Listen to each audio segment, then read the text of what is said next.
Welcome back to the channel. Welcome back to Exodus 2:14. Today we're gonna watch a YouTube channel called Ellie, and the title of the video was "Leaving Islam and Finding New Meaning: Ex-Muslim Comfort Reflects." So this is kind of again a testimony of Ellie. We've seen it before. It's not the first time. It's kind of like being on repeat, sharing their story, sharing their testimony, why they left Islam, what they're doing now with their life, and how life has been as an ex-Muslim. Let's get into it.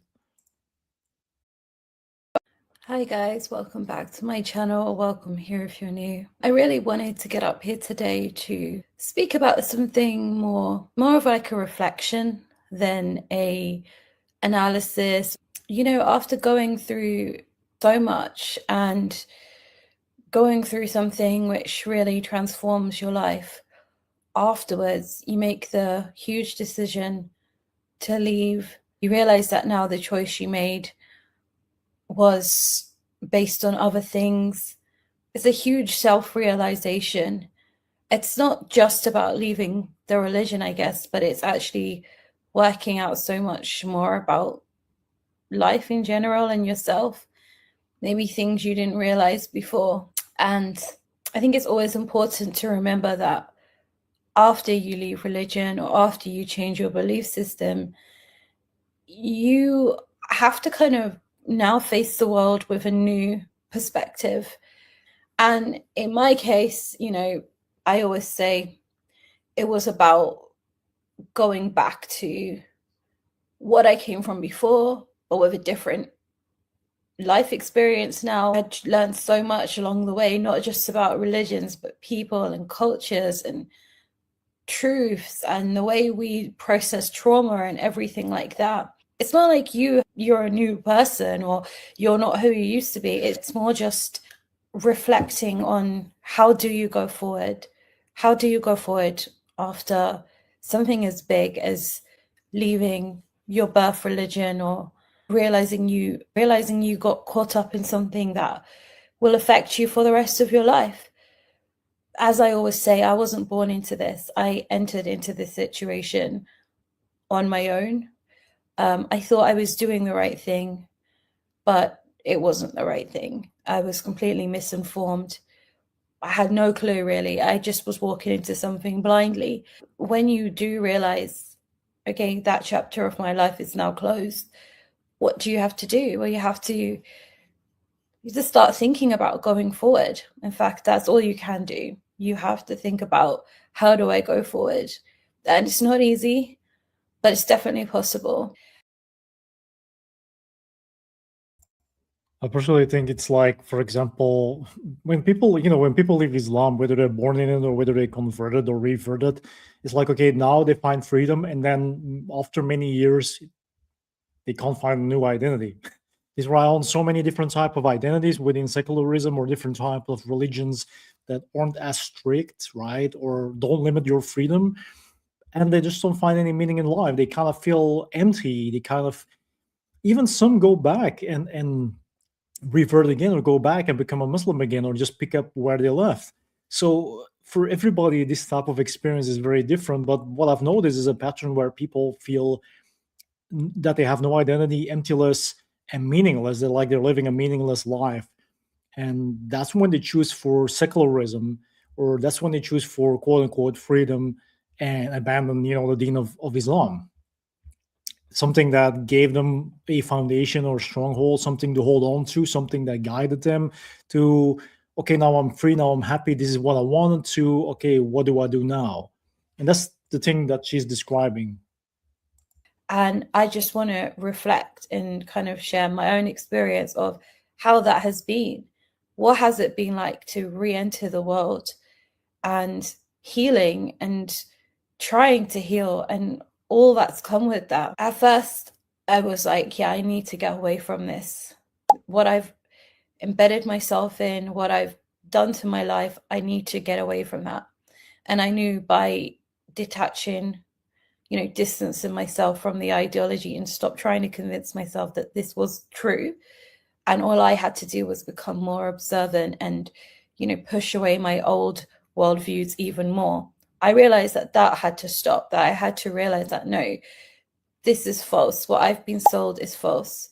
And that's the starting point. And that is obviously the turning point for everyone when you realize that this is not correct. I don't believe this is correct anymore. I don't think this is the thing that's going to make my life better. Instantly, in my case, it was something, again, I had to be careful about. I had to be careful how I did this, because obviously this is not a religion you can just walk away from and tell everyone in the world and put it all, like, it's not safe to do that. So you have to be very careful. Isn't that what she did? Isn't that what you did? Because you're on social media. You're on social media sharing your testimony multiple of times on different platforms. So that's kind of in contradiction in considering the message you're trying to relate to other people that might be thinking about doing the same thing, right? But in a way, it gave me a lot of time in my mind to kind of reflect on things and work out, right, how am I going to slowly back away? I always say I believed I was privileged that I didn't have like family or like a big social circle or community trying to pull me back. I was able to do it in a much more private way. But I did still have obstacles. There were still definitely obstacles. And I think that's an important realization at first, that there's no shame. There's nothing to feel like hateful about, that the fact that, yeah, this is actually part of my story now. I think I've just had to come to peace with, this is something I did. This is something that happened to me. And I now have to just deal with the cards that I've been dealt, or the cards that I actually dealt myself in this case. That's a starting point. And I used to be very, very, very angry at myself for doing what I did. And once I stopped doing that, I realized that I'm actually human, and I've been for a lot of my life, and there are reasons for the way that my life is gone. And what I have to do is start looking at, how did I end up there, and try my hardest to avoid situations like that ever again. But I guess that specifically relates to people like myself who made a huge life decision to. So what I realized after hearing her talk and go into this rant is that a lot of people, when they first leave Islam as a religion, then they want to profess this to the world, it's liberating, it's freeing finally. And then when that honeymoon phase wears out, when that runs down, when it just ends, it's like, okay, what do I do now? Where do I find meaning if it comes to life? And then they struggle, and then sometimes they get into some type of addiction, and doing stuff that is also questionable. And they came from a place where it was easy to just blame the religion for everything that went wrong in your life, or blame the religion for all the things you weren't allowed to do and now you are allowed to do. But then that satisfaction fades out, and then people lose that. And it's like, it doesn't work anymore. It doesn't have the same feeling, they have the same drive and sensation. They lose it. And people are only there to support you when either they agree because they're in the same situation, it's relatable, or because what you're saying is what they want to hear. You're their soundboard. But that novelty phase out. It's like the honeymoon phase doesn't last in a relationship. And that's the same thing with these ex-Muslims and people leaving Islam. And that's why I think it's so interesting to watch these videos and those testimonies with you guys, because there is always something hidden beyond the surface, that first time viewers aren't seeing, or people that only want to hear these things, what they're saying deliberately, don't even care about. But once you really pay attention, you figure it out, and then you understand that it's either because it's an easy way to make money, like either you become Muslim but you're not a Muslim at heart, but you pretend, so you have people that watch your stuff and then you can make ad revenue, or you step away from Islam as an ex-Muslim, pretend you are well versed, well understanding, the Quran, the Prophet Muhammad's life, all these things, and you're the spokesperson and this representative that people can see as some type of martyr, some hero, some. So it's always some type of direction people go into, very predictable, to just make money. They don't really care about how it affects and influences other people watching in a good or a bad way. They only care about what comes out of it, the financial gain. And that's the sad part. in this online reality, in this world where people post everything online, right? But that's just my opinion. To change everything and completely change the trajectory of your own life. So yeah, so that would have been the first thing I realized after leaving. That was probably one of the hardest things, and it's still a work in process, is learn to understand why you did what you did. Try and work out the thought process behind it so you can try and avoid anything like that in the future.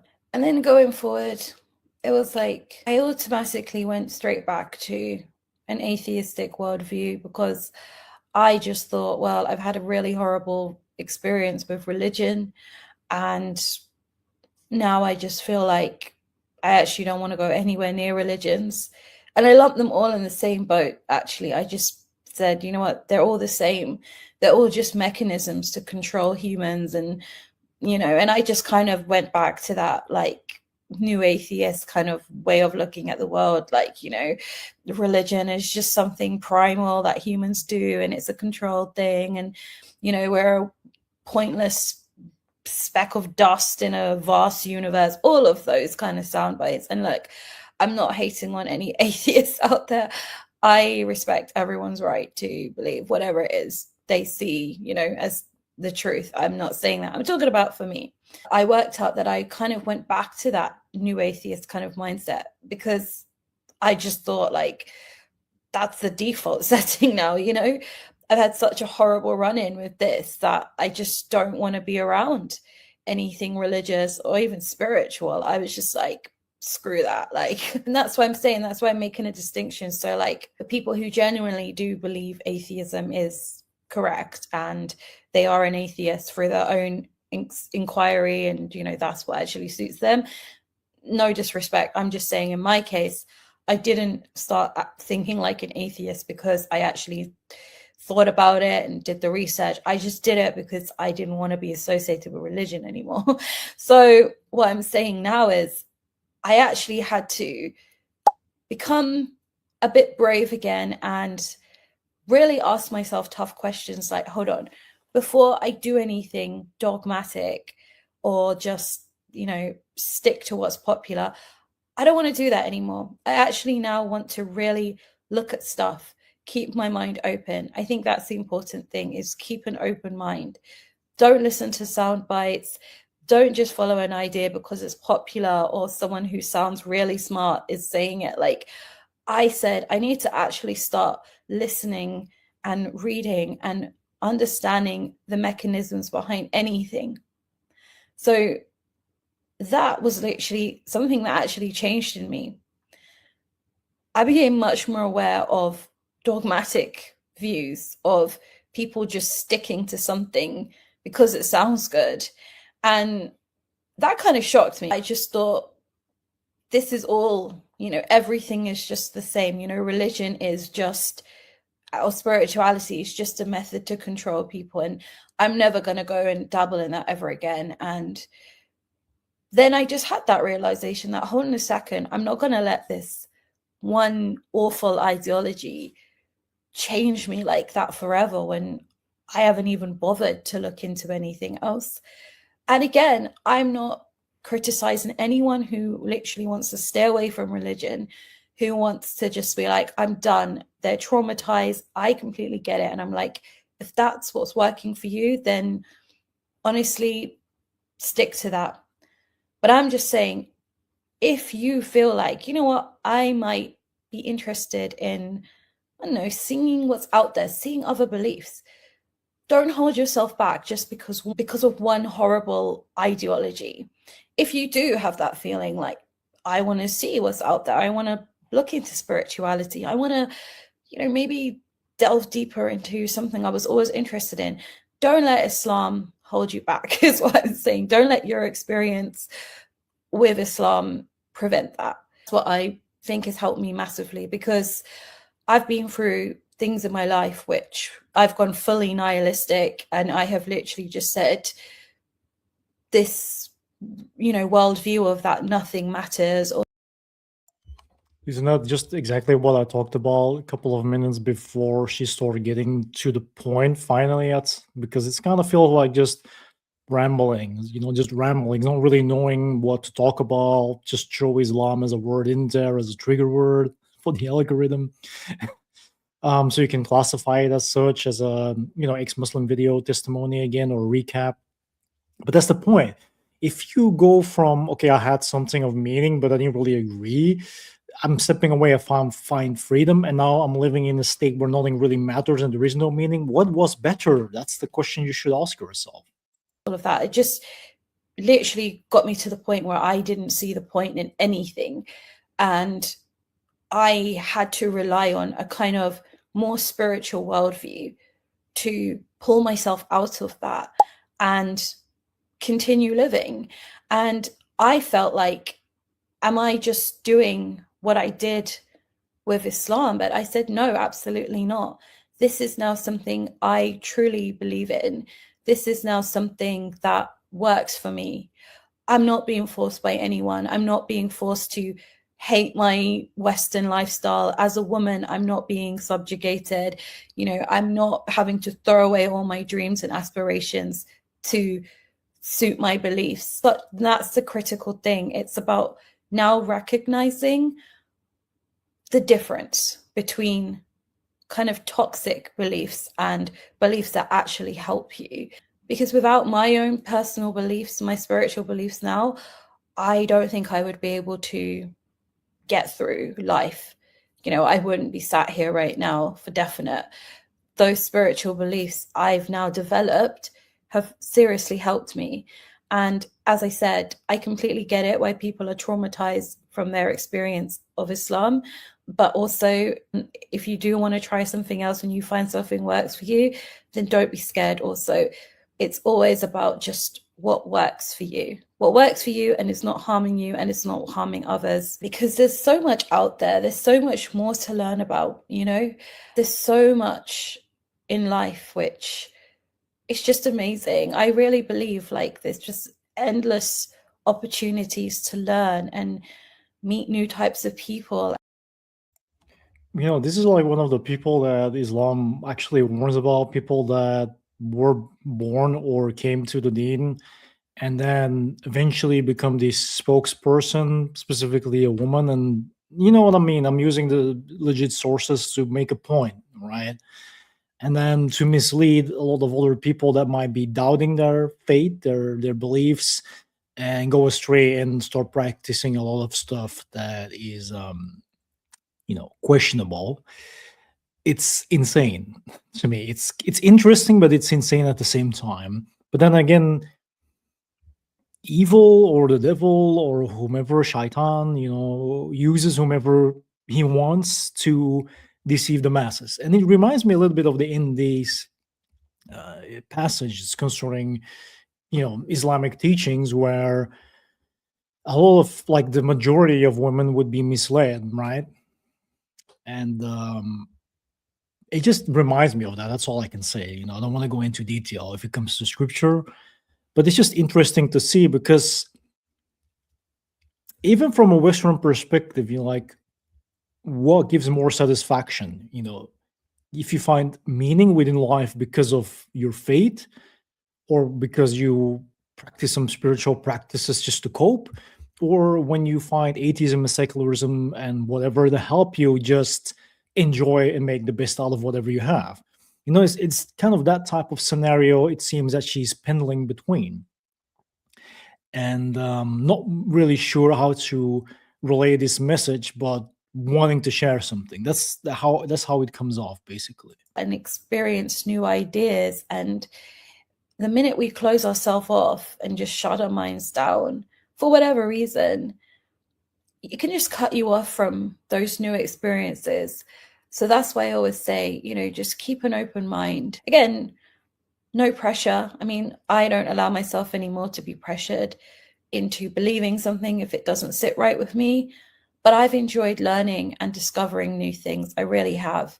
And as I said, it's actually been beneficial for me, way more beneficial than trying to believe in the Islamic ideology ever was. Yeah, way more beneficial than trying to convince myself that Islam was true for me, which only, reinforced all my other issues, really. I think as well, like, there's kind of I wouldn't call it like a buzz, but there's kind of a moment where you feel kind of energized and you feel confident and you're like, yeah, I've made a great decision.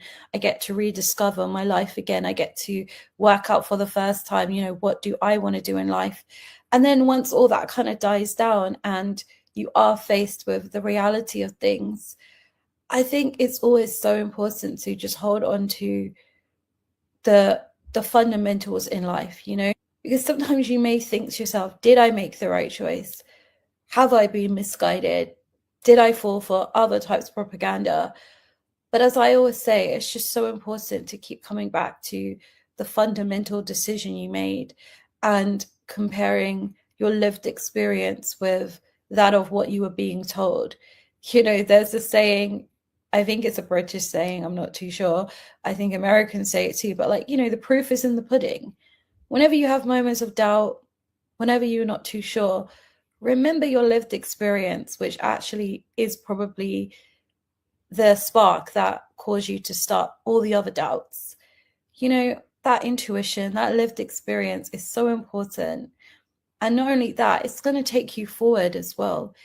Those memories, those really strong memories, those strong feelings that came from interactions, that came from feeling like you weren't good enough, that you were not as good as men, that your sexuality was wrong, all of these things, that's going to really push you forward and continue to be like that confidence, that fuel going forward.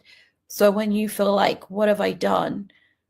Those memories will always bring you back to a place where you're like, no, I did something for me. I did the right thing.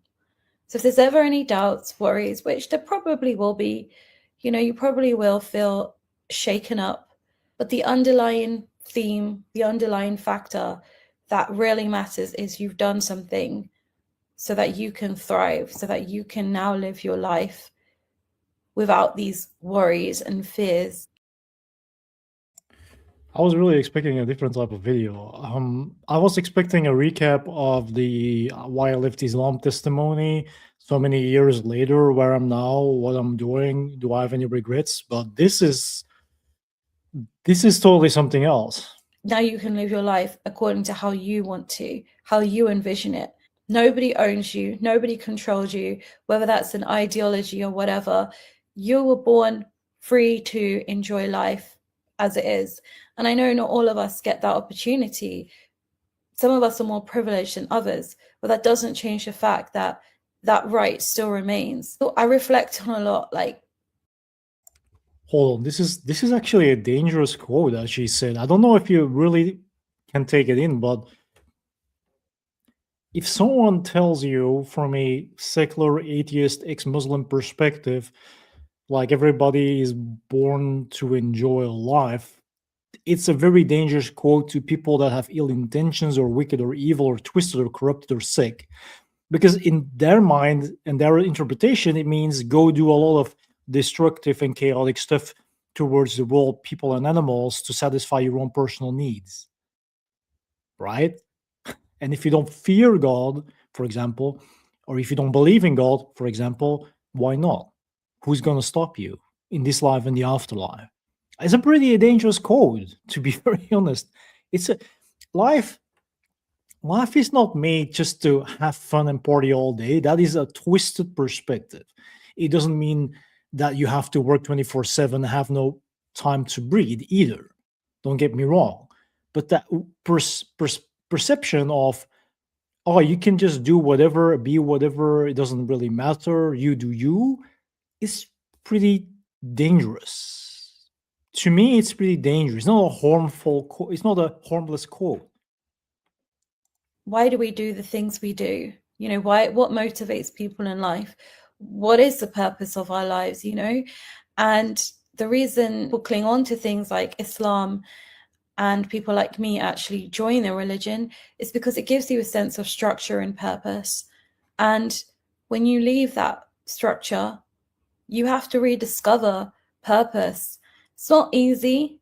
Some people find it easier than others, But I think it's just a journey. I really do. I use my example to help others, to share my story, to make people aware of what happens, to make people cautious before they make any lifelong decisions. And we now live in a day and age where we can help each other in ways that we have never been able to help each other before. And I always say, you know, just make the most of that in any way you can, even if it's discreet, even if it's just secretly in your mind reading stuff safely. It's there for you. It's there for you to rebuild your life and to thrive. I don't like to get up here and talk about like atheism and other things like that, because I know atheism does work for some people. I truly have seen it. It works for them. And I believe that, you know, but it's not a one size fits all. There are so many other worldviews out there which might work for you, which might be more beneficial for you. And essentially, you don't want to go from one dogmatic view to another dogmatic view, you know, and dogma exists everywhere. It's not just exclusive to religious, you know, ideologies or systems. Like dogmatic views or echo chambers, they're all over the place. So keeping an open mind is so essential for everything in life, not just for this, but it does apply a lot to this, because you've done something so amazing. You've left the system which wasn't working for you, which was harmful to you, and you've taken that massive leap of faith, and now you're entering into the world and you get to rediscover what it is, you know, what is your motivation in life? What's your purpose for being here? Finding out new belief systems, finding new people, and keeping an open mind, I think, is a great way to maximize that experience of rediscovery. And I think these are the kind of fundamentals to hold on to when you leave the faith, when you're on your healing journey, when you're on your self-discovery, rediscovery journey, entering into the world as a different person. It's just so important to hold on to that open mind, realizing that there are good people out there who are willing to help you. And most importantly, you don't have to be held down by anything anymore. And that, I think that's a fundamental to go forward with. And I know in my life, that is what's absolutely helped. Not making the same errors I made before, not looking at life through a black and white lens, just taking a holistic approach to pretty much everything, and always prioritizing well-being, you know, essentially, and safety. Those are so important too. Making this video for me is important because I do talk about the kind of ideological things, I talk about the theological things, I've shared my opinions on what I think is wrong, this and that, but deep down, for me, the thing that I care about most out of all of this is people thriving. Like, that's what I care about. That's why I will always bring it back to talking about the human side of this. One of the bravest things you can do is to actually step outside the box, look at things from an outside point of view, and start to shape a life that you want to live, not because someone's told you this is what you should do. You stick to your own values and listen to your own intuition and go forward from then. Anyway, guys, I hope you enjoyed this video. As always, I really appreciate you all. Anyone who's watched my channel, everyone who watches my videos, leave comments, likes, subscribes. Literally, I appreciate every single one of you. You have no idea how much it means to me. So thank you. I just want to say thank you over and over again, because I can't say thank you enough. And I hope you enjoyed the video. Keep living a life worth living. And yeah, guys, I'll see you all again in the next video. Thank you so much for watching, and I wish you guys the absolute best. Mashallah, mashallah. So basically, she went from nothing to Muslim to ex-Muslim to nihilist, atheist to eventually New Age, kinda. Well, that's quite of a journey. I'm not here to judge. I'm just pointing it out. It's kind of interesting to see how the psychology works and how people always try to find or redefine life and meaning, even if they don't have anything left. If you denounce everything and then you complain that you can't find fulfillment or happiness, then, well, that's actually on you, to be very honest, because you have a relationship to upkeep with God, and if you don't do that in any type of way, then you're just to blame. You know, it's That's all I can say. I'll leave a link down below. Comment, like, and subscribe. Let me know what your thoughts are on, being years as an ex-Muslim and how it feels and where you're now, and do you regret anything, and what about life and what about the future, and would you recommend, yes or no? I'll be seeing you in the next video. Take care for now.